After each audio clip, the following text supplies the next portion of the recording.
All right, welcome to the Powerpreneur Show. Dr. JB, we have the honor of having you today, the Metaverse Doctor, and I will let McCoy give you a stellar introduction because it is absolutely an honor to have you here. Yes, Thank you. awesome. Yeah, I've had the pleasure of working with Dr. JB for quite some time now with Hope for Med. She's doing wonderful things for our doctors, especially with just kind of serving them outside of the hospital space. And so the first question that we're going to go ahead and ask Dr. JB is go ahead and tell us who Dr. JB is and why are you the Metaverse Doctor? Well, um, I am a board certified emergency medicine doctor in Florida. And I am the Metaverse Doc because I host events in the Metaverse, introducing other professionals and companies and organizations into how to engage and bring their business into the virtual world, which is the future of the internet. And so, um, as the CEO and founder of Hope for Med, I could talk a little bit about what Hope for Med is. And so Hope for Med is a I wellness love that. company for healthcare professionals. And it is for the entire licensed healthcare professional team. And so while it is inclusive of physicians, but it's not exclusively for physicians. So it's for, and the reason why I created this, I always say that I created this from the lens of an emergency medicine doctor. And when I work as an ER doctor, I have worked in many settings where I am the only doctor there. And so when I was thinking of filling this vacuum that I saw in existence in healthcare, one where, we didn't have this safe place to call our own, where we could go and connect with others and really just exhale, right? That's what I wanted to create this place where people would look forward to coming and exhaling and releasing, and de-stressing and growing, right? And learning more about themselves and really getting equipped with the tools to really allow them to serve others from a holistic standpoint, so that your healthcare professional who's taking care of you is, serving from cups that are full, right? And so that is what Hope for Med was created to do, to really pour into the healthcare professional to allow them to serve from states of optimized wellness. Wow. What I would say what an idea, and then what purpose attached to it, because how we are struggling in our Mhm. healthcare.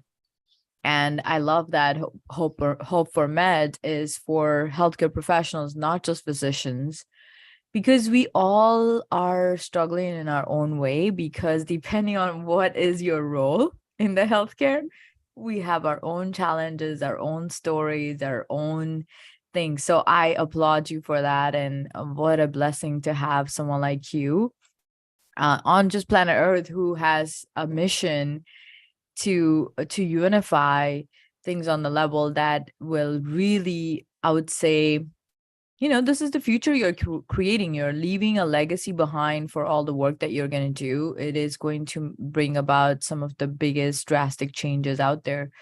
So thank you for doing that. And that leads us to our next question, McCoy. Yes, so she actually just had a wellness summit. Unfortunately, the hurricane kind of put damper in a lot of our routines, and we actually had to reschedule this, right? So please shed some light on how your wellness summit went this past month. Well, Mother Nature tried to hinder our wellness summit from occurring not once, but twice. So, I live in Florida. And so the first time we were going to be hosting this event was the first weekend of October. So October 1st and 2nd. And But Mother Nature had other plans and created Hurricane Ian that came to Florida and took out my electricity and my water. I consider myself very, very fortunate though, because I know a lot of my neighbors were not as lucky as I was, and they lost everything. They lost their homes. For me, it took away my internet, my electricity. Um, and so I wasn't able to have my event on the first. And so one of the things that became very, very obvious is that when we think about the Web3 and we think about the metaverse and we think about augmented reality and things like that, there is an Achilles heel, right? And the Achilles heel is you need electricity and you need Mm-hmm. access to the internet. And if you don't have Yes, you those two do. things, right, then Really? you can't proceed. And so because of that, the first attempt at this wellness event was rescheduled or postponed. And then we scheduled it for November 12th. And then November 12th, a couple of days before November 12th, here came Hurricane Nicole. So, and Hurricane Nicole affected me again because it did take out my electricity and my internet. And I think it affected me when we were supposed to do our first recording. Right. Right. I had Yes. no internet or electricity because Hurricane Nicole was here. And I was like, oh my goodness, is this hurricane going to make me have to postpone this event again? But thankfully, this hurricane wasn't as intense as Ian. So I lost my electricity just for maybe a day or so, but I regained everything in time to be able to host this event.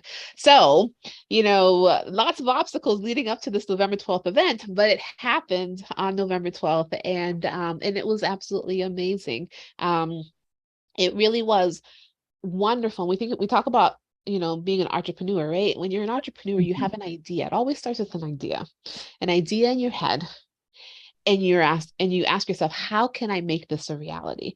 And so, for me, that event on November 12th was my dream coming true, was my idea, in fruition, because I wanted to host this event that in the metaverse with avatars, with speakers, nationally, internationally renowned speakers, and it happened. Right. And so, that event, it went from 9 a.m. and it ended a little bit before 4 p.m. Actually, around 3 or so, we ended it. And it went very, very smooth. And so we had 7 speakers, each talking about a different dimension of wellness. And then we had some intermissions where we had networking time, 30 minutes, where the participants that were avatars were able to go ahead and network and explore.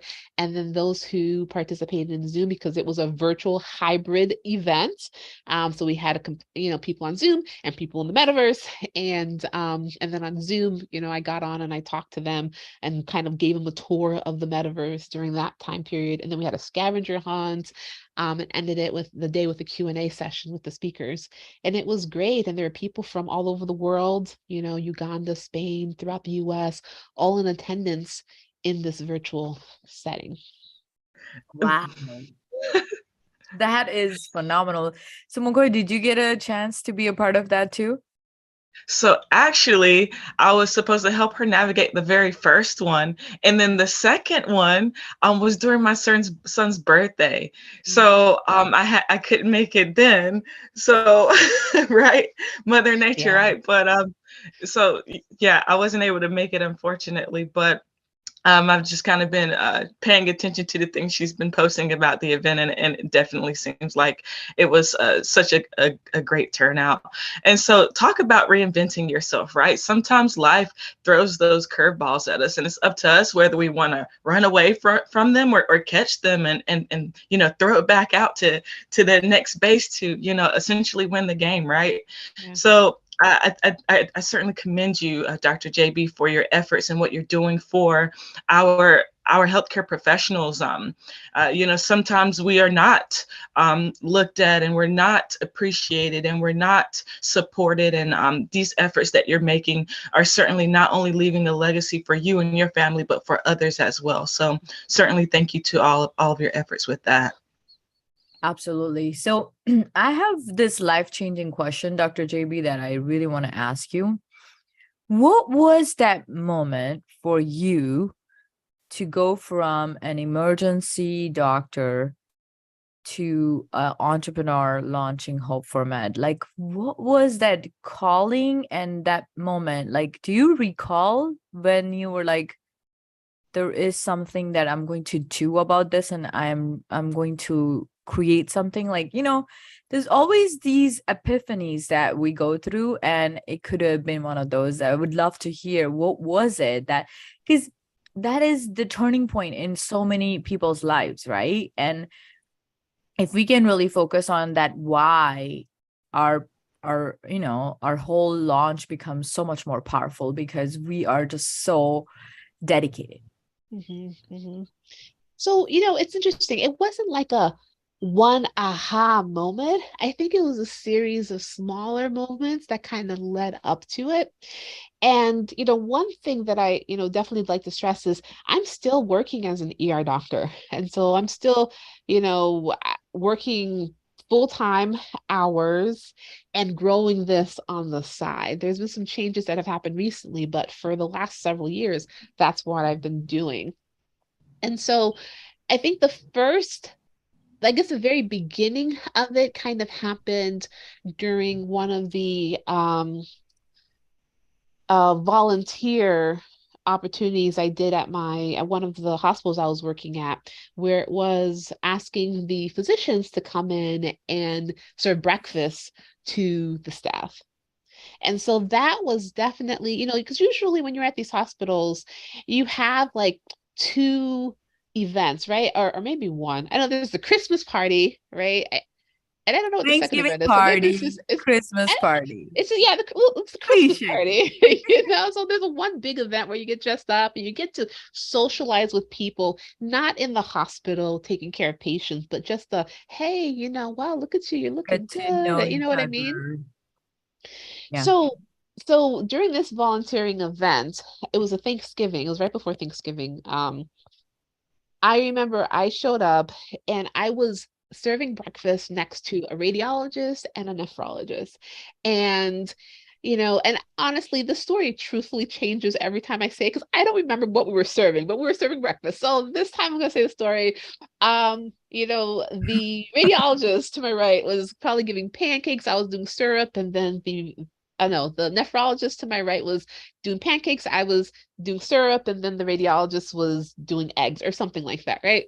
And so here we are, we're serving, the employees, but we're able to connect with each other and talk and get to know each other, right? And interestingly, I was next to this nephrologist that always gave people a hard time anytime we called for anything, every hospital has those, right? Like, Yes, they oh, do.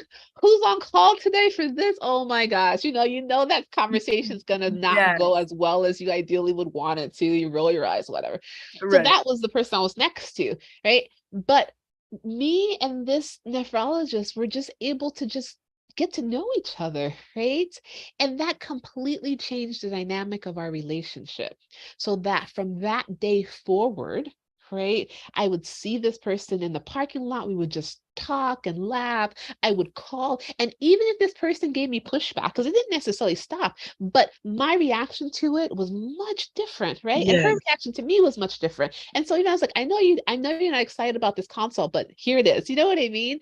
And so Right. You already know the resistance that's coming, and now you know how to handle it better, because you know that person is not just that. It's not just that. It's way bigger than that, right? Who they exactly, are. And they're a exactly. good person, but they have some resistance that they are not working on yet. So you know Exactly, how to right? handle that for And you can them. like soften the conversation by saying, "How's your daughter?" Okay, you know what I mean? Like you know more Yes. about them Yes. socially, right? So you're still able to get what you need done for your patient that you're advocating for, but you also treat them like a person that they are on the other end, not just like a consultant whose, focus is on the kidneys. Do you know what I mean? So it's Mhm. much more Right. holistic view of the person when you're engaging with them, and vice versa, right? They don't see me as just the ER doc that's just giving them more work. They see me as the ER doc who, we connected with and had this experience and this shared shared experience, right? I love Um that. So was and that your idea to for physicians to serve breakfast? No, that was not no, that was not my idea. That was the hospital's idea. And I Yeah. volunteered on a day off to do that. But that was, what I said is a series of small things that happened. That was the Hmm. first small thing that happened that I was like, what if there was more opportunities for us to get together, to really get to know each other outside of the holiday parties, right? Could we have more of these, meetups on a Right. more regular basis, right? And so that was what I pitched to my chief of staff was, hey, can we focus on, it was on social wellness, right? Hmm. Um, can we have these social gatherings, maybe for women physicians and then maybe another one for male physicians and maybe mix and whatever. Or we have this like, half a day retreat where we just hang out and talk and learn and grow together. Absolutely. And he loved the idea and told me to plan it out. So of course I did, right? And then COVID hit, and then everything took a Boy, backseat burner. COVID, Yeah, it good has old COVID. destroyed so many things for so many people. So with COVID, then we went back to just focusing on saving lives, right? And then here I am in the midst of COVID, and I'm like, wow, we are experiencing so much. And so many of us healthcare professionals have been surrounded by so much death and dying, Yeah. right? More than Oh we've yeah. ever experienced in our whole entire existence, right? So many of us, we were the last people to speak to these patients, to see them alive, right? And what do we do with this? Where do we, like, do we take this home to our family? Right. And there are so many other things that we were already thinking about. Like me, like I'm a mom of two. I remember before COVID started, one of my girlfriends called me and said, there was this infection somewhere, when, it's affecting us. Like, are you going to continue going into the hospital? Right.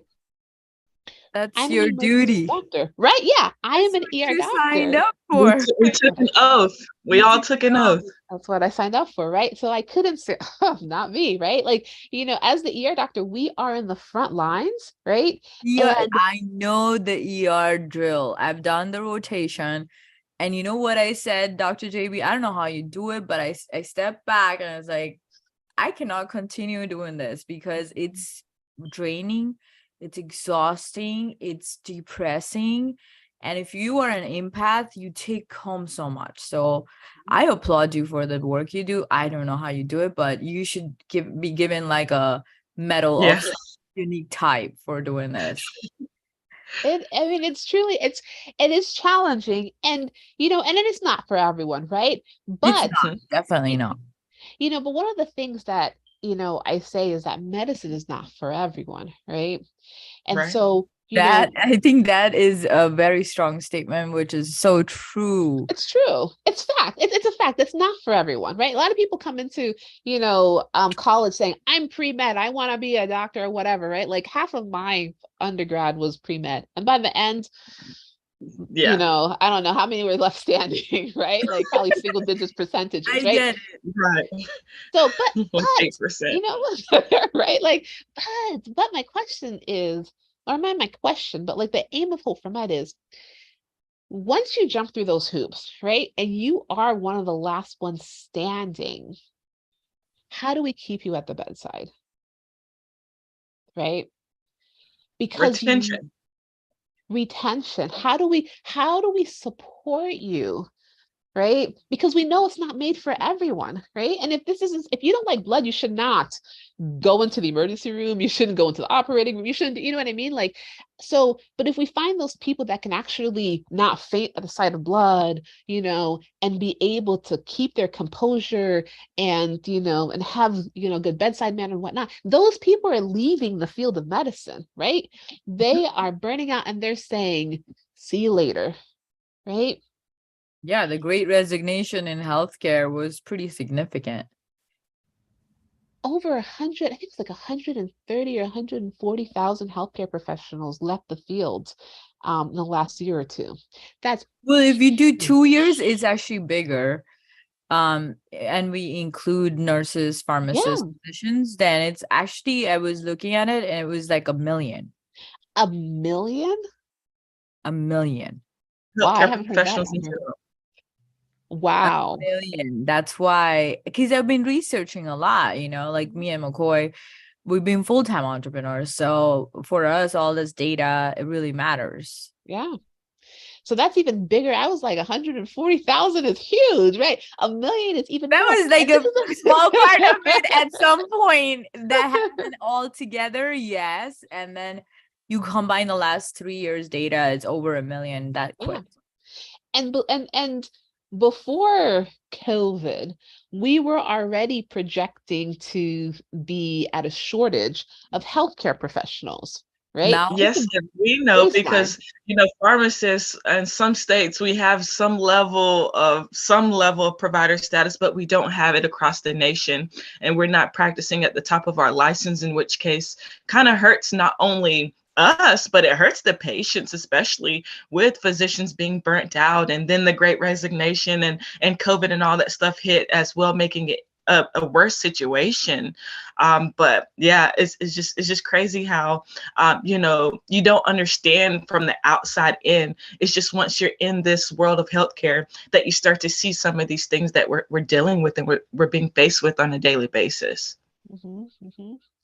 You absolutely. know, but one of the premises I have through Hope for Med, and the way that I view things is like, yes, the healthcare system, it's broken. It's true. It is, right? Like nobody's going to argue that. There is so many things that need to be fixed, right? Where do we even start? Like who's responsible for what? Like, that you can get lost in that red tape for forever and nothing ends up getting done, right? Yes. It's just talking and talking and talking and talking, and then nothing that's getting implemented. Because there's Exactly. so much politics too. Let's be There's so honest. much. Exactly, Yes. right? So that's why Hope for Men was created differently. Because I'm not going to you know, the top. It's a grassroots movement, right? Hope for At the Med root, huh? At the root. I love it. is Like, connecting with those at the bedside. Right? because those are the front line. It's like we're the Marines, especially when it comes to the emergency medicine and a lot of acute care. You guys are the Marine of the healthcare industry.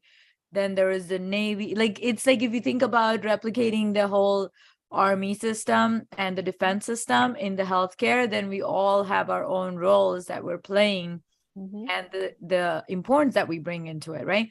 So you guys are the Marines, and the coaching and training for Marines has to be way different than the navies and the other ones. So that's what Hope for Med is. Mhm. Mhm.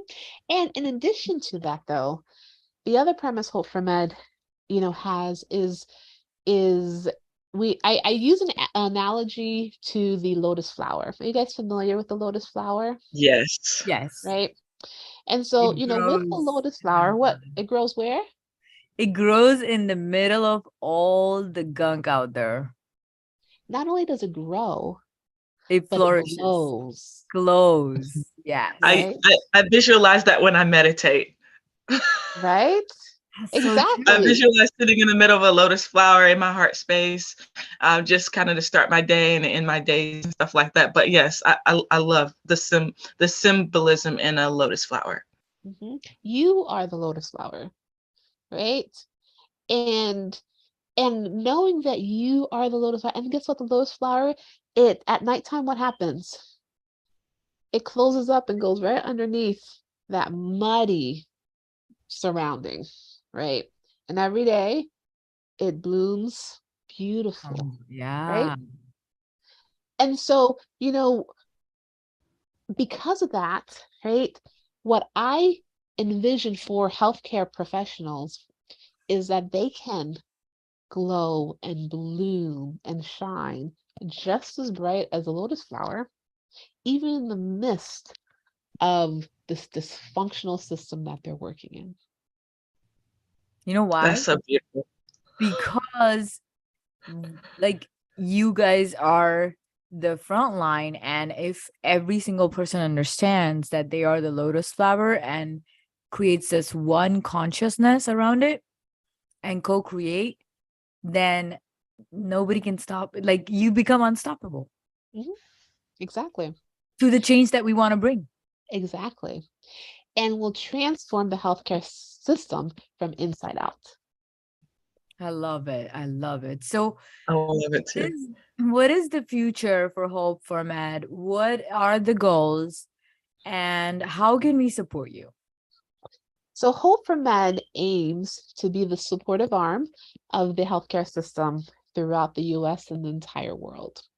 And so, by hosting our events in the metaverse, that really allows us to be able to connect with that audience from wherever it is in the world you find yourself in. You can engage with the activities that we host in Hope for Men. I And love so, that. really, what I want is to let people know that Hope for Med exists, that it is here, right? That this community of our own, right? The safe haven for us as healthcare professionals is here, right? I And love it. it's not an idea anymore, but It's it is here, and happening. we're hosting events. We're bringing in resources. Like, I've held events with malpractice attorneys, where I brought in a malpractice attorney in, and Nice. she was able to have an intimate conversation with a sea of healthcare professionals, right, as avatars. So you can go in and name yourself Paper, and Paper can ask the malpractice attorney whatever Paper wants to ask the malpractice attorney, right? I love that. So, and yeah, I and so love we've that. had conversations with estate planning attorneys, financial planners. Like, I'm really focused on making sure that you're holistically well and optimized, right? And of So you course, offer you're to save your peers. mental health too. So, in terms of like therapists, Therapists or counselors or So people. we are in the process of partnering with mental health specialists to be able to offer those services. But Hope for Med itself will not be providing those services. We are providing more peer-to-peer support. But if somebody needs more than peer-to-peer support, more than coaching and things like that, and need to see a mental health therapist, then they will be directed to one of our partners. I love it. I love it. There is so much that's happening already, and it just takes one person. You I, really remind me of MLK right here. Yeah. so I want to kind of jump back a little bit because, our audience is, for entrepreneurs, whether they are current entrepreneurs, aspiring entrepreneurs, and they get to hear you guys' stories about how you essentially reinvented yourselves. And I'm all about connection and how I can make it apply to as many people as possible. And so I kind of want to jump back to your story with the serving breakfast, and you're working alongside one of your other hospital colleagues, whether it was the nephrologist or radiologist, who was it? Mhm. But you were able to really just talk to each other and get to know each other. And, oh, you have kids, I have kids too. I really wanted to hone in on the fact that you were able to develop compassion. And I wanted to really bring that up because recently I've even gone through a big, big, big, big, big life change that in the future I will share, but it's not the time at this moment, that really, really opened my eyes to compassion and what that means, and how I no longer may look at a situation in a negative view, but now it's like, you know what, maybe that person doesn't understand. Maybe they may be ignorant to the fact. Maybe they just have a narrow perspective. And so with you developing that compassion for that peer, and vice versa, you guys are able to essentially let down that shield and be more open and be more compassionate, and say, you know what, that person said something offensive, but you know what, I'm not going to allow it to offend me, because I understand with this newfound compassion, or this broadening of my perspective of what compassion means, I will not take that offensive. I understand that that's something within themselves that maybe they're projecting, maybe they need to work on. And so I wanted to bring light to that, because maybe some of our audience members are not in the healthcare space, but there are still definitely morals and different things that they can still learn from this show here today. Mhm. Mhm. Absolutely. That's what it is, even if you're not an entrepreneur, there's so much to learn from these conversations, and how even someone like you, Dr. JB, in the corporate world of healthcare, still doing that, and then now launching this and making it a success on the side, which is also a lot of reinventing yourself while you're still in the same neuroplasticity pathways of your employee there. Mhm. It's a whole different world that you are reinventing and learning about, and then implementing and launching, which is Mhm. not easy, especially being a mom of two. Like, it's a lot of work. Mhm. That's true. I think along those lines of compassion, one of the things that especially for, anybody who is an entrepreneur, it's hard. It's not easy, right? It's again, entrepreneurship is not for everyone, right? Because it's hard. Like, everything is not for everyone. There is something for you, right? And it's Right. finding what that thing is that is there for It's you, like that. right? It's Not like every job for Goldilocks, every right? person. Not every job for every person. Not every job for every person, right? But finding that bed that's not too hard, not too soft, right? That's just right. Yeah. So if entrepreneurship is the path that you are choosing, and if you're beginning down this path, know that it's not easy, right?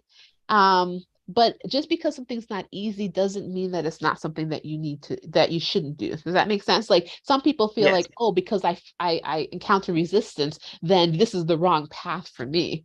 And that's No, not that's just your true. brain telling you to stay in comfort zones. Exactly. Don't take risks. Don't push the envelope, right? Our brain is so notorious. Like, Mhm. sometimes it's like our biggest enemy. The inner critic comes out and loves to criticize. I mean, the inner critic it's a defensive mechanism, right? So that you don't get hurt, right? You stay in your comfort zone. If you stay in your comfort zone, you're not going to get hurt, right? If you stay in your comfort zone, you Mhm. already know where everything is, you know how to do everything, you're going to be just fine, right? But but you'll never really reach your potential or even see what your possible potential is if you stay in your comfort zone, because your comfort zone is not your potential, right? What It's is actually your the true potential? lowest potentials that you've ever seen, Hmm.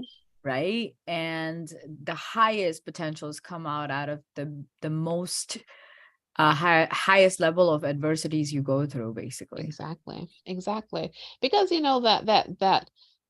age-old saying, that which doesn't kill me only makes me stronger, right? Oh, yeah. And if you think about all these different obstacles and adversities that you've had in your life, and if they didn't kill you. You thought some of them you might have thought, oh my God, this is the end. There's no way I'm gonna make it through this. And look at you.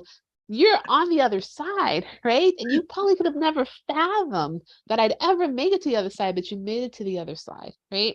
And Yeah. all those lessons that you learned along the way will serve you in the future, right? And that's how you're able to confidently stand up in front of somebody else and encourage somebody else, because life is full of challenges, right? Hmm. But Yep. when you're going down this path of being an entrepreneur, the one thing that, I think you really should have, not only compassion for others, but compassion for self. Oh, yeah. Don't Oh, beat yeah. don't beat yourself Mhm. down.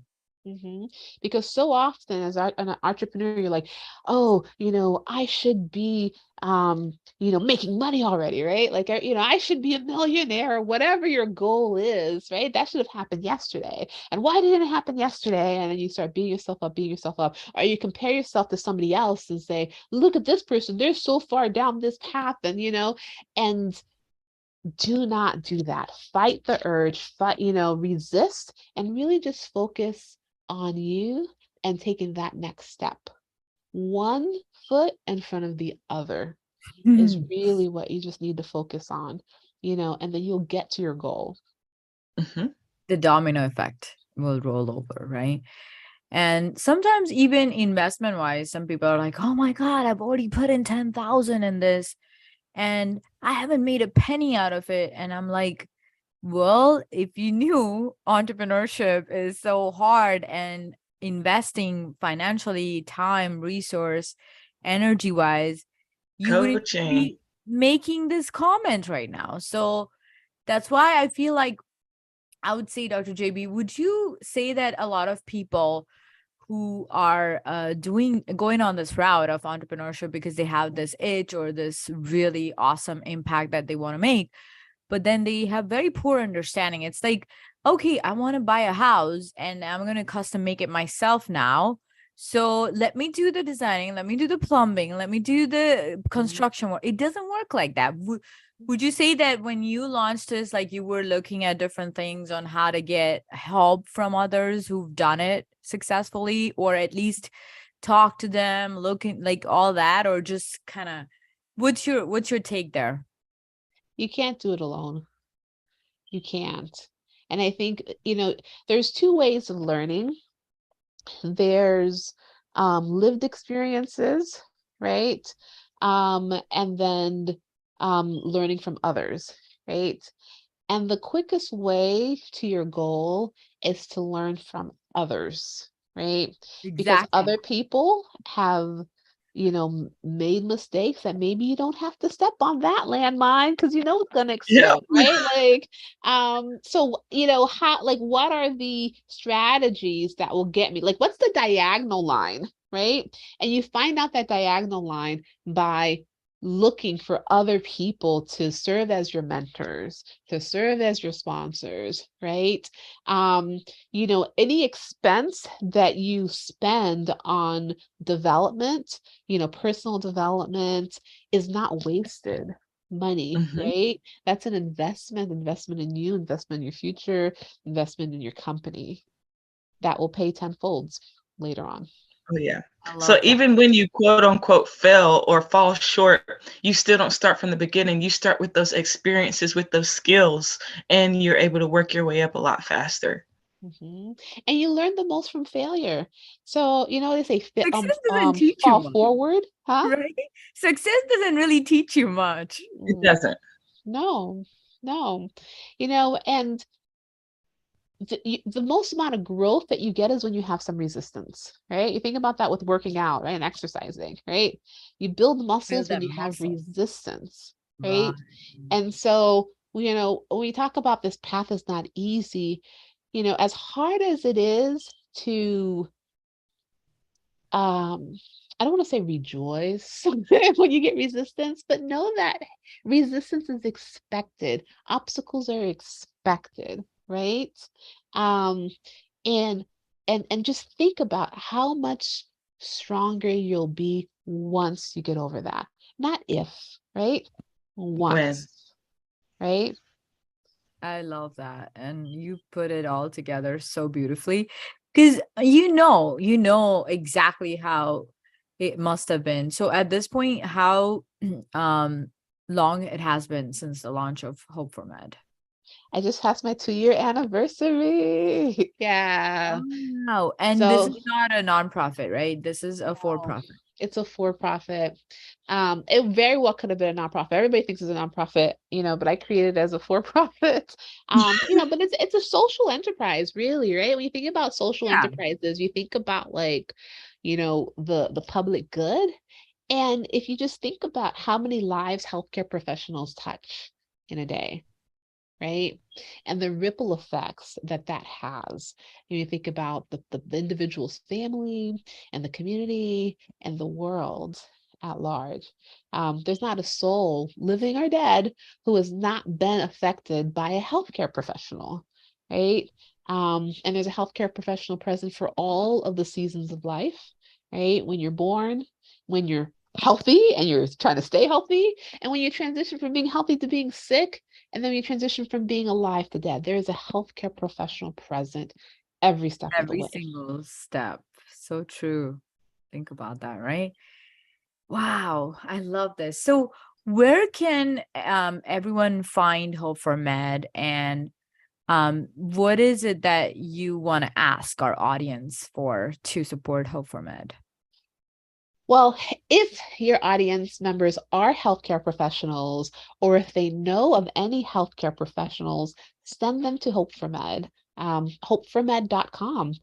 Oh, HOPE Love it. The number 4, med.com is where you'll be able to learn more about it. We have podcasts on there, so you'll be able to hear the stories of other healthcare professionals and learn how to be able to be part of this community. Membership in Hope for Med is free right now. So, but it is an exclusive. I love it. It's an exclusive membership community. And so to become a member, we verify your credentials so that once you are engaging, right? Because our baseline is anonymity, right? So we verify who you are so that once you engage with us as an avatar, then you don't have to worry about it. You name yourself whatever, right? But know that when you are interacting with another avatar in a Hope for Med event, it's another healthcare professional. Or, if it's an event that's exclusively for nurses or for doctors or whatever, when you're interacting with another avatar, you already know that's another doctor, that's another nurse. You don't have to guess, right? We take care of that. You do the vetting We do the process. vetting So process. it's a trusted, safe place where everybody is looking for that support system from each other. And I love that. I'm going to be the first one signing up after this. I love it. Yes. Come on. And Yeah. I'm a super marketer, so I'm going to bring a lot of people. That's a promise. I love it. Bring them on. We can handle everyone. There's millions of healthcare professionals out there, and we want all of those millions to know about Hope for Med. We'll make it happen, Well, Doc. We'll make it yeah, happen. we're certainly proud to help to make that happen, especially with this platform here. So again, thank you for all that you do. Again, do you want to please let everyone know how they can follow you on LinkedIn and any other social media that you do have? Yes. So on social media, I go by the Metaverse Doc, all one word. So Dr. JB, the Metaverse Doc. So on LinkedIn, Facebook, Instagram, I am on YouTube under the same Dr. JB title. But if you just go to the hopeformed.com or themetaversedoc.org, you'll be able to stay abreast about everything that I'm doing. I love it. Love it. This is absolutely amazing. One of my favorite episodes because what you're doing, Doc, is unique and you are truly a trailblazer in the industry because it's such a heart-centered project. And I know like you launched this as a for-profit, but this is a social entrepreneurship project and there's so much good happening to it. And of course, like everybody has to get reimbursed for all their time and energy. So I told Yes, Mm. absolutely. So Well, closing it thoughts, was such a McCoy. pleasure. Closing thoughts. Keyword for me, compassion. Sometimes, you got to step in somebody else's shoes or just have a conversation with them to understand, hey, there's still room for growth. Stop being hard on them and stop being hard on yourself. So not only compassion for others, but self-compassion as well. Absolutely. All righty. With that being said, thank you for watching and listening to this. We have Dr. JB, our awesome, amazing guest today, and make sure that you find her on hopeformed.com. And that is 4 like the number.